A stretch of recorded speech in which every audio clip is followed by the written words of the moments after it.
World War II ALG Advanced Landing Grounds.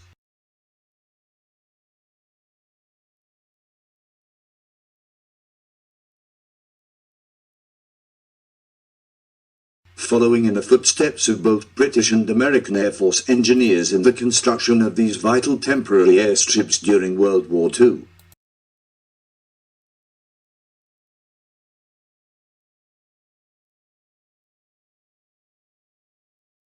ALG were temporary advanced landing strips which were constructed by Allied forces before and after the D-Day landings. Initially, in the UK and then in Europe from the 6th of June 1944 and continued to be used right up to the 7th of May 1945. The RAF Airfield Construction Service engineers were some of the first to land at Normandy on D-Day. Their mission was to construct forward operating airfields which resulted in several hundred being built or rehabilitated by them between 1944 to 1945. These temporary airstrips were used by the Air Force to support the advancing ground armies. As soon as the front line moved out of reach for the aircraft, they simply built new advanced landing strips closer to the ground forces, leaving other ones in the rear for support use, such as casualty evacuation, supply and personnel drops and many other supplies. None of these temporary airstrips was given names. Instead, they used coded letters and numbers to identify their locations.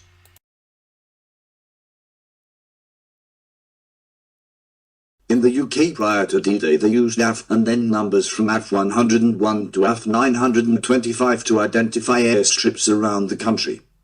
Then after D-Day in Europe, American airstrips used A, VIL or R prefixes and numbers from 1 to 99. A and Y airstrips were mainly in France, the Netherlands, Belgium and Germany, whilst R-coded airstrips were usually found or located in occupied Germany. British airstrips in Europe used B with numbers ranging from 1 to 99.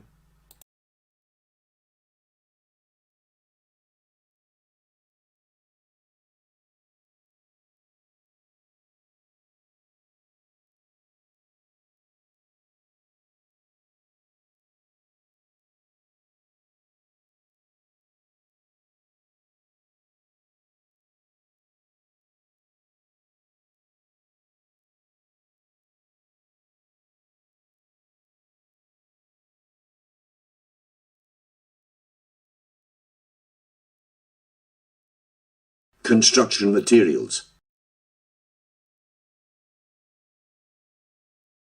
Sommerfeld tracking built in the UK. They were built using Sommerfeld tracking, which is a form of stiff steel wire mesh.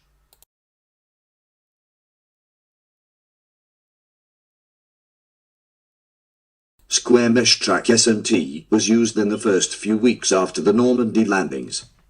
It was developed by the British and composed of heavy wire joined in 3-inch squares. It was lightweight and easy to work with.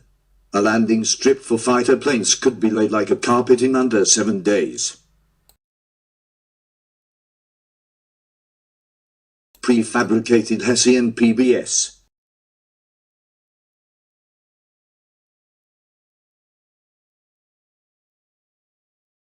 Shortly after the first airstrips were completed using S&T, the Army aviation engineers started using PBS, which again was lightweight and easy to transport and use.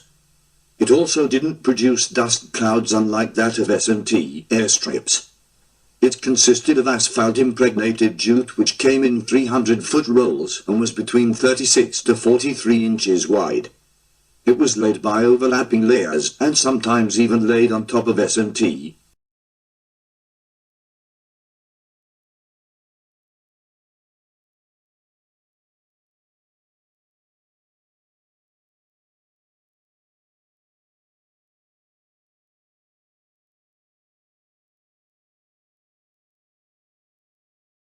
Pierced steel plank PSP. This material provided an all-weather airstrip and could be used by light bombers. This material came in 10-foot long 3 meters by 15 inches wide steel planks which were joined together and laid perpendicular to the line of flight. It was heavy though, which limited its use, and as it was steel, construction of an airstrip in this material could take up to a month. Airstrip types. In Europe, during World War II they used 5 different types of airstrips. Emergency Landing Strip E. LS. A rough graded strip approximately 2,000 feet long and was used for emergency belly landings of damaged aircraft.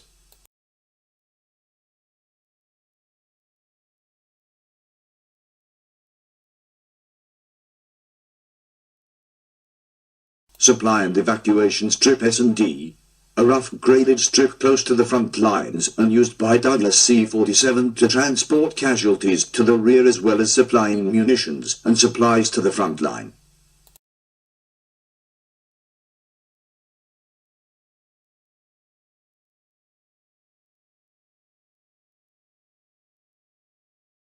Refueling and rearming Strip R&R, used to refuel and rearm aircraft instead of them having to fly back to home base. These strips would, when possible, be sited so that they could be expanded into an advanced landing ground at a later date if required.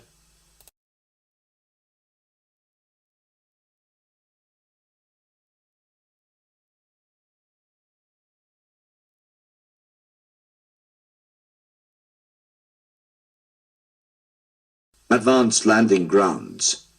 These strips were constructed from scratch and usually with a view to developing them into long-period use for many different aircraft and use.